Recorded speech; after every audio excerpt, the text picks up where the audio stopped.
De hoje até sexta-feira, nós vamos exibir aqui no Canção Nova Notícias uma série de reportagens sobre o processo eleitoral brasileiro. 2022, o Brasil de olho na democracia. Nesta primeira reportagem, você vai conhecer mais sobre o trabalho da Justiça Eleitoral.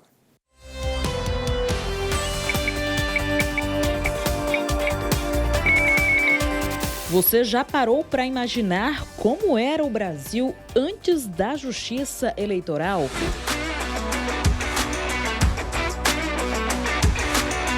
Até 1828, as eleições para os governos municipais obedeciam às chamadas ordenações do reino, que eram as determinações legais do rei, adotadas em todas as regiões sob o domínio de Portugal. O voto era livre, todo o povo votava.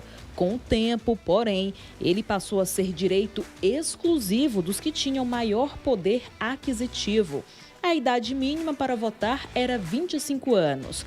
Escravo, mulheres, índios e assalariados não podiam escolher representantes nem governantes.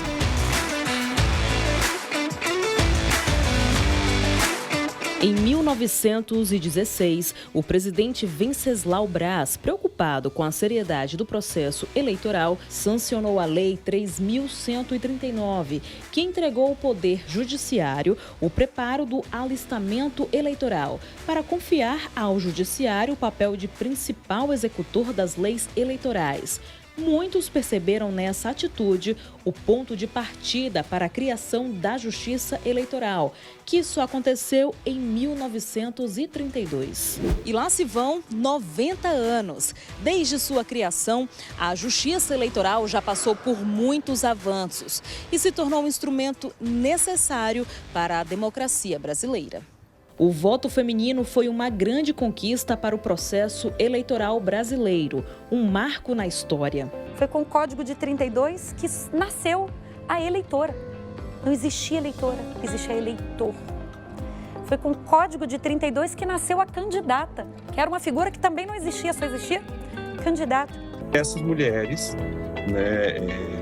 que lutavam pelo voto feminino, e aí tem diversas lutas.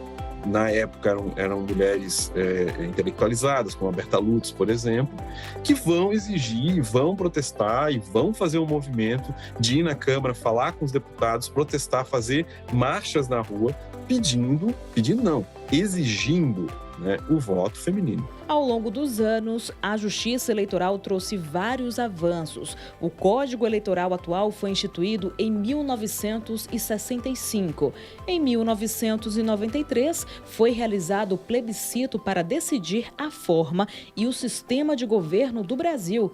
Em 1996, foi adotado pela primeira vez o voto eletrônico no país. E 4 anos depois, 100% do eleitorado votou utilizando as urnas eletrônicas.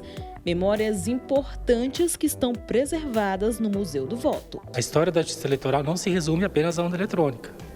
Nós também temos as histórias das pessoas que trabalham, que se dedicam durante toda a sua vida a essa justiça especializada, em prol, tendo como objetivo a consolidação, o fortalecimento da democracia brasileira. Quem vê o trabalho intenso da Justiça Eleitoral na organização das eleições não imagina como é grande a formação do TSE. São, no mínimo, 7 membros à frente do tribunal, 3 ministros do Supremo Tribunal Federal, 2 ministros do Superior Tribunal de Justiça e 2 ministros, entre advogados indicados pelo STF e nomeados pelo presidente da República.